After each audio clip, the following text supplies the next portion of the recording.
Magandang araw sa iyo.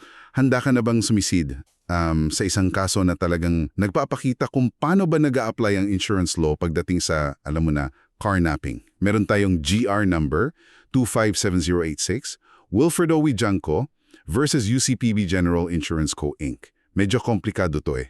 Kasi yung kotse, isang Jaguar, na carnap. Pero tinanggihan yung claim. Bakit? Kasi nabawi daw yung sasakyan. Tama, at yun yung naging malaking legal question dito. Kahit nabawi yung sasakyan, obligado pa rin bang magbayad yung insurance company? Yan ang ating hihimayin ngayon. Okay, simulan natin sa mga facts. Yung mga pangyayari, si Wilfredo Wijanko, siya yung may-ari nung 2003 Jaguar X-Type. Mahal yan, sigurado. Naka-insure sa UCPB, bale for 1.8 million. Oo, malaking halaga. Tapos, noong Agosto 24, 2006, yung anak niya, si Andrew Wijanko, nasa parking lot ng Tropical Hut sa Parañaque. Hapon yun. Bigla daw siyang nilapitan ng dalawang lalaki, armado. Grabe? Anong nangyari? Ayun, sa kwento ni Andrew, tinutukan siya ng barel. Tapos sinabi daw, kailangan namin ng kotse mo. Siyempre, natakot siya, ibinigay niya yung susi, mabilis na tinangay yung Jaguar. Mga 5 p.m. daw yun nangyari. Teka, 5 p.m. Pero nabanggit mo kanina may issue sa oras ng pag-report niya sa pulis, di ba? Oo, malaking issue yan later on. Kasi hindi siya agad nakapag-report.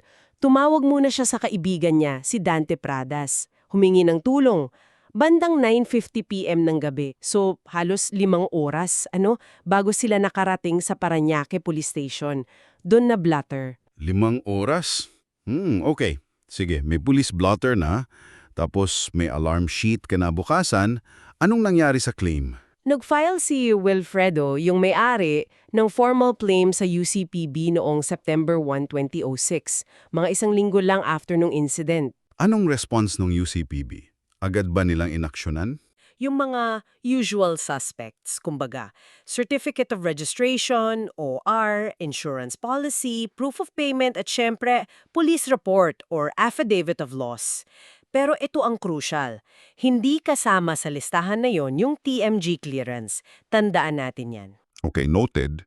Walang TMG clearance sa initial list. Naisumite ba ni Andrew yung mga hiningi? Oo, kumpleto.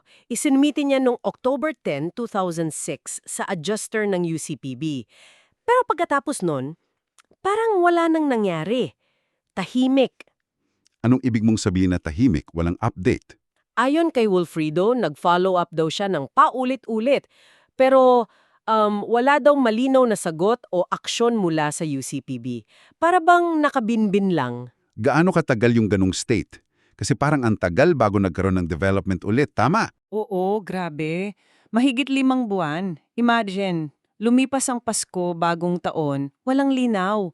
Tapos, biglang, noong Marso 21, 2007, bali 162 days, mahigit 5 buwan nga, mula nung nag-submit si Andrew, sakalang sumulat ang UCPB kay Wilfredo. At hindi magandang balita yung dala ng sulat. Dito na ba pumasok yung issue na nabawi yung kotse? Eksakto, yun na nga. 2 points yung sulat. Una, sabi ng UCPB, nalaman daw nila na yung Jaguar nabawi na. Nasa kustodya na daw ng TMG Task Force Limbas sa Krami. Pangalawa, dahil nabawi na raw, iyong hold muna nila yung claim at heto na, kailangan daw mag-submit ni Wilfredo ng TMG clearance. Teka, biglang may TMG clearance requirement? Di ba sabi mo wala yun sa original list? Tapos after 162 days, biglang kailangan na. Parang ang labo naman nun. Yan mismo ang isa sa mga naging issue na tiningnan ng korte. Ang timing at yung pagiging requirement ba talaga nun. Pero sige, sinubukan naman ni Wilfredo. Sumulat siya sa TMG noong April 11, 2007. Nag-verify siya kung totoo bang may impitasyon sa kanya, anong status, kaso walang reply ang TMG. Nako, so naipit siya. May requirement na hindi niya makuha, tapos hindi pa siya sinasagot ng ahensya. Anong ginawa niya? Wala na siyang choice kundi, Dumulog sa korte. tama, noong June 15, 2007, nagsampa na siya ng kaso sa RTC ng Makati. Siningil niya yung UCPB, yung pinausapan 1.8M plus damages and interest pa. Siyempre, lalaban ng UCPB. Anong mga depensa nila sa RTC? Basically, dalawang malalaking linya ng depensa.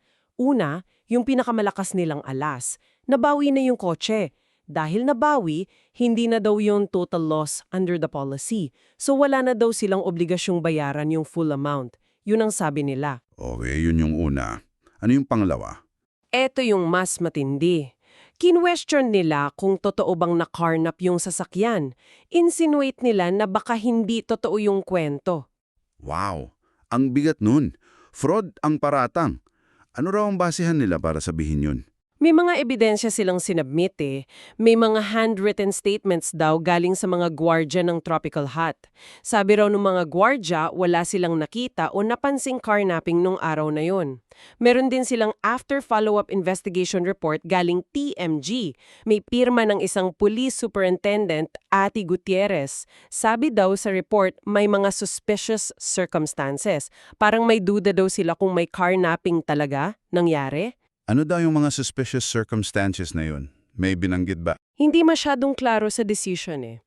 Pero kasama din sa alegasyon ng UCPB yung di umano'y hindi pa cooperate ni Wilfredo sa TMG investigation. Tapos may binanggit pa silang isang Michelle Salazar daw. Nagpakita daw sa TMG, umami na wala siyang alam kahit siya daw yung nag-file ng complaint sheet doon. Medyo magulo yung part na yon. Okay, sige. Medyo mabigat nga yung mga pinaresenta ng UCPB.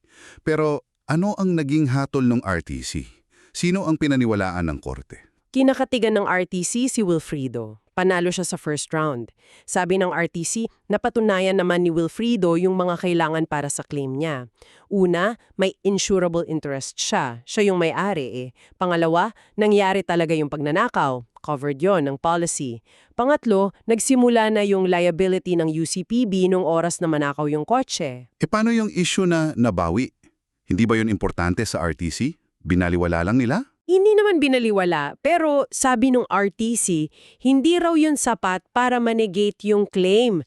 Kasi ang importante, nangyari yung theft.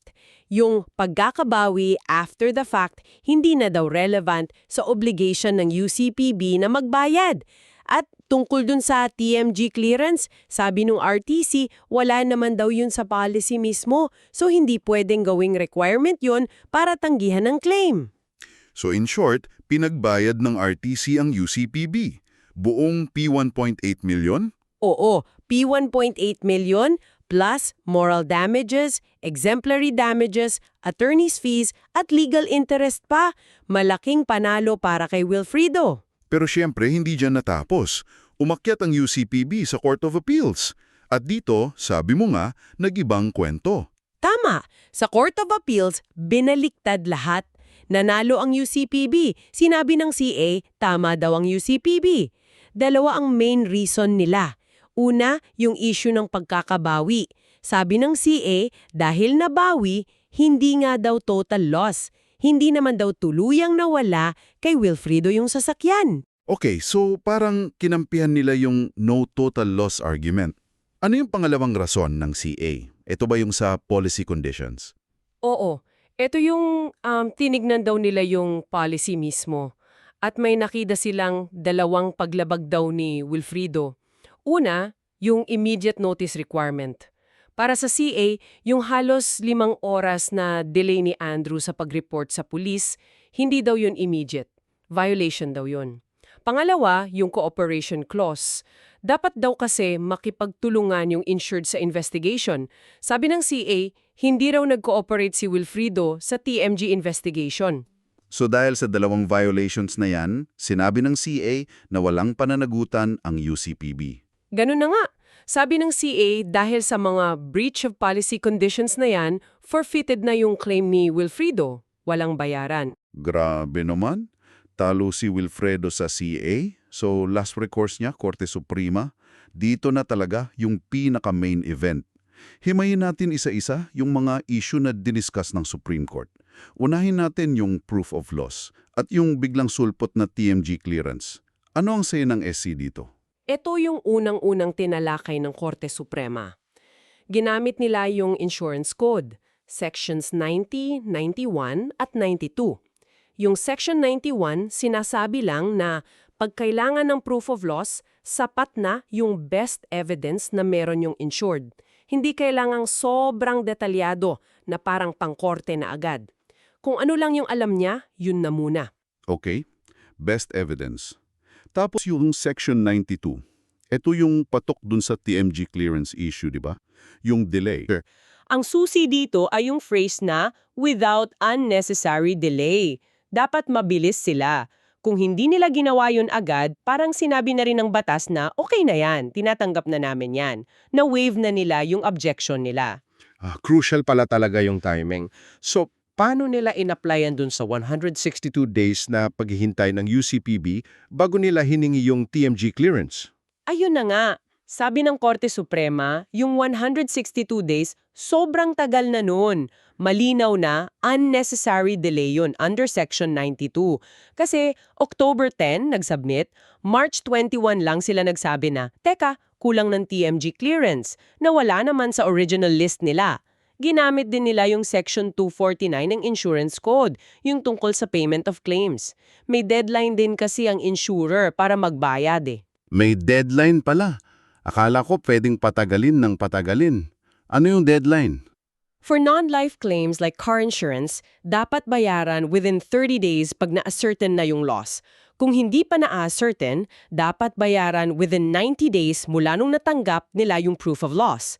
Dahil lumagpas na ang UCPB sa 90-day period na to, bago pa sila nag-object tungkol sa TMG clearance, sabi ng Korte Suprema, waived na. Hindi na nila pwedeng gamitin yung kakulangan ng TMG clearance para i-deny yung claim. Huli na ang objection nila. Tapos na ang boxing. Ang linaw. So, tanggal na yung TMG clearance issue dahil sa delay. Ngayon, yung ikalawang malaking tanong. Totoo ba talagang may carnapping na nangyari? Kasi kinwestiyon yan ng UCPB at ng CA. Anong hatol ng SC? Dito, ang ginamit na standard, syempre, preponderance of evidence, timbangan lang ng ebidensya. Saan mas mabigat? At sa pagtimbang ng Korte Suprema, mas mabigat daw yung ebidensya ni Wilfrido. Mas kapaniniwala yung version niya. Ano yung mga ebidensyang nagpatibay dun sa version ni Wilfrido? Una, syempre, yung mismong testimonya ni Andrew, yung anak na biktima. Detalyado at consistent daw yung salasay niya mula pa sa police station hanggang sa korte. Pangalawa, at ito'y mahalaga, yung testimonya nung kaibigan si Dante Pradas. Pero si Pradas hindi niya nakita yung mismong pangyayari, di ba? Tinawagan lang siya after. Paano naging valid yon? Hindi ba hearsay? Dito pumapasok yung exception sa hearsay rule, ang res geste. Nasa Rule 130, Section 44 yan, ng Rules on Evidence. Ang res geste, parang things done sa Latin. Ito yung mga salita o kilos na kasunod agad ng isang startling occurrence or nakakagulat na pangyayari. Yung spontaneous reaction mo bago ka pa makapag-isip o makagawa ng kwento. So dahil tinawagan ni Andrew si Pradas right after, habang shock pa siya, yung sinabi niya kay Pradas, tinanggap ng korte as part of the event itself. Hindi lang basta chismis. Tama, kasi spontaneous daw yon, part of the res geste. Kaya may bigat yung testimonya ni Pradas kahit hindi niya mismo nakita yung barilan at pagkuha ng kotse. So, yung testimonya ni Andrew plus yung testimonya ni Pradas as res geste, sapat na daw yon para masabing, based on preponderance of evidence, may carnapping ang nangyari. Okay, naintindihan ko na yung res-resta. Pero paano yung ebidensyo ng UCPB? Yung sabi ng mga guard, tapos yung TMG report mismo na galing sa pulis, bakit hindi yun pinaniwalaan ng Korte Suprema? Dito naman pumasok yung basic hearsay rule, Rule 130, Section 36. Sabi ng Korte Suprema, lahat ng yun hearsay. Hindi sapat para i-overturn yung direct testimony ni Andrew at Pradas. Hearsay kahit yung official TMG report. Akala ko ba pag public document, okay na? Hindi automatically. Naging hearsay sila kasi yung mga taong gumawa ng statements, yung mga guards, si Attorney Gutierrez na pumirma sa TMG report, hindi sila ipresenta ng UCPB sa korte para mag-testify. Hindi sila na cross-examine ng abogado ni Wilfrido, hindi napatunayan yung katotohanan ng laman ng report through the person who made it. Kahit public document pa yan, kung gusto mong patunayan yung content yan, kailangan mo usually yung gumawa. Dagdag pa ng korte, ang fraud, seryosong aligasyon yan. Kailangan ng clear and convincing evidence, hindi lang yung mga ganyang hearsay o circumstantial evidence. Bagsak ang UCPB sa requirement na yan.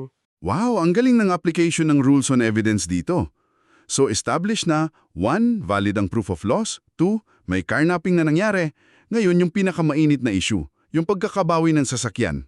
Sabi ng CA, dahil nabawi, wala ng loss, ano ang final verdict ng SC dito? Ito na yung pinaka-crux ng kaso. Ang sagot ng Korte Suprema, hindi.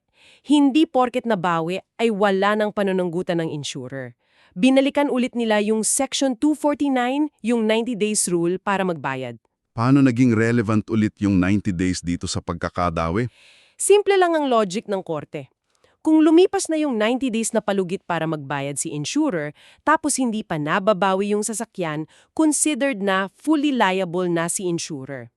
Kung mabawi man yung sasakyan pagkatapos ng 90 days na yon, hindi na raw pwedeng pilitin si insured na, eto na yung kutsi mo, hindi ka na namin babayaran. Kasi yung right to indemnity nag-mature na after 90 days of non-payment. Sa kasong ito, 162 days na ang lumipas bago pa sinabi ng UCPB kay Wilfredo na nabawi na. So huli na rin sila sa argumentong ito. May timing din pala. Pero paano kung, let's say, nabawi within 90 days? Hindi eksaktong na-address yan dito, pero nag-cite sila ng isang mahalagang kaso, yung Villacorta v. Insurance Commission. Dun sa Villacorta case, sinabi na kahit mabawi pa ang sasakyan, liable pa rin ng insurer kung yung sasakyan ay hindi na naibalik sa serviceable condition. Serviceable condition. Ibig sabihin, yung pwedeng gamitin pa ng maayos. Ano ba ang kondisyon ng Jaguar nung nabawi? Ayon sa records, hindi na serviceable. Pag-inspect daw, wala na yung mga upuan sa harap at likod, wala na yung stereo, baterya, spare tire, flat pa yung mga gulong, may sira sa bubong at bumper. Chop-chop na humbaga. So malinaw na hindi na siya serviceable. Kahit nabawi, may loss pa rin si Wilfredo na halos katumbas na ng value ng kotse o at least yung gastos para ipaayos at palitan lahat ng nawala. Kaya, kahit sa anggulong ito, may pananagutan pa rin ang UCPB. Okay, gets ko na.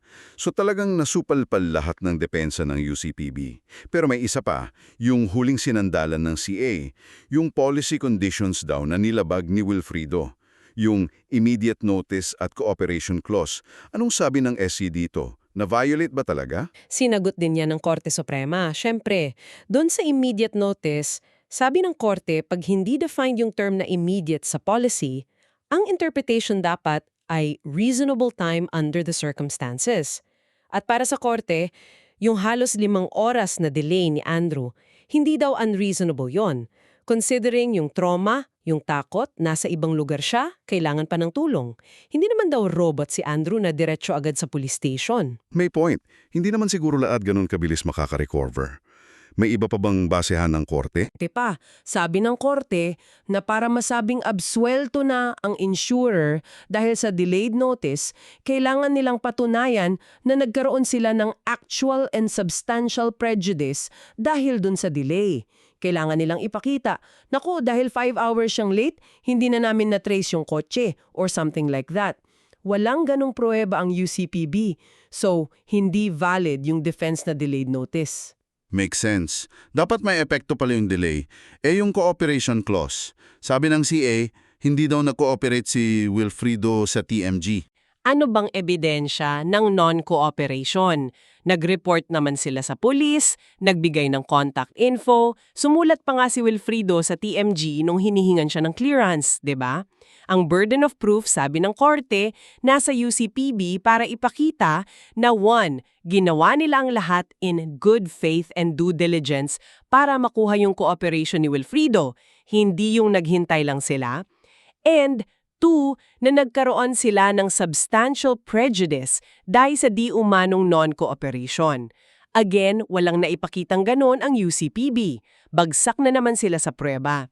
At dito na rin pumasok yung prinsipyo na kapag ambiguous o hindi malinaw ang provision sa insurance contract, dapat itong interpret laban sa insurer kasi sila ang gumawa ng kontrata at pabor sa insured.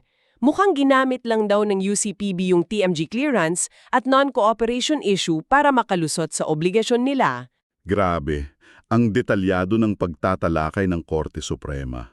So, ang final verdict, binaliktad ng SC, ang CA, at ibinalik ang desisyon ng RTC. Pinagbayad ang UCPB. Oo, binaliktad ang CA at basically reinstated ang RTC's decision with some modifications lang sa damages at interest rates. Pero yung 1.8 million na principal amount, pananagutan pa rin ng UCPB. Panalo si Wilfredo after a long legal battle. Kitang-kita natin dito kung gaano kahirap minsan ang proseso ng pag-claim sa insurance, ano? Ang daming pwedeng erase na technicality. Pero buti na lang, nandyan ang Korte Suprema para balansehin ang lahat. Yung obligasyon ng insurer na magbayad versus yung karapatan din nilang umiwas sa fraud. Sa tingin mo, yung mga batas ba natin ngayon, like yung insurance code at yung mga desisyon ng korte tulad nito, nagbibigay ba ng sapat na balanse? Naproprotektahan ba ng tama yung mga insured tulad ni Wilfredo pero nasasala din ba yung mga mandarya? O nga, interesting question yan. Ano, sa tingin ninyo, na mga nakikinig, may mga katulad ba kayong karanasan? O may mga suggestion kayo para mas maging patas ang sistema? Feel free to share your thoughts. Gusto naming marinig ang inyong pananaw. At bago tayo magtapos, i-summarize lang natin yung mga key legal doctrines or takeaways mula sa kasong ito. GR number 257086. Takeaway #1. Insurable interest, Sec 13, 1419 Insurance Code. Kailangan may pusta ka talaga doon sa property, may connection ka. Takeaway #2. Proof of loss and waiver by delay, Sec 91-92. Best evidence mo, sapat na, at yung insurer may deadline para mag-object sa kulang. Pag na-late sila, waived na yun. Takeaway #3. 90-day rule, Sect 249-250. May orasan ang pagbabayad ng claim. Pag lumagpas, may consequences, double interest at baka maapektuhan pa ibang depensa nila. Takeaway #4. Preponderance of evidence. Timbangan lang sa civil case. Kaninong ebidensya ang mas mabigat. Takeaway #5. Res gestae. Rule 130, Sec 44. Yung mga nasabi mong spontaneously, right after a shocking event, pwedeng gamiting ebidensya yan. Takeaway #6. Hearsay rule. Rule 130, Sec 36. Generally, hindi pwede ang sabi ni ano. Kailangan yung mismong source ang mag-testify. Takeaway #7. Construction favors insured. Pag malabo ang kontrata, pabor sa insured ang interpretation. Takeaway #8. Bad faith for moral damages. R2220 Civil Code. Kailangang patunayan na may masamang intensyon ng insurer para makukuha ng moral damages sa breach of contract. Takeaway #9. Compounding interest. R2212 Civil Code. Yung interest, pwede pang kumita ng interest pag nasa korte na. Maraming salamat sa napakalinaw na paghimay natin dyan. At sa iyo na nakikinig, salamat sa pagsama sa aming malalimang pagsusuri sa kasong Wijanko versus UCPB General Insurance GR number 257086. Sana'y may napulot kang kaalaman tungkol sa insurance law dito sa Pilipinas. Para sa mas marami pang ganitong diskusyon, huwag kalimutang mag-subscribe sa The Deep Dive hanggang sa susunod nating pagsisid.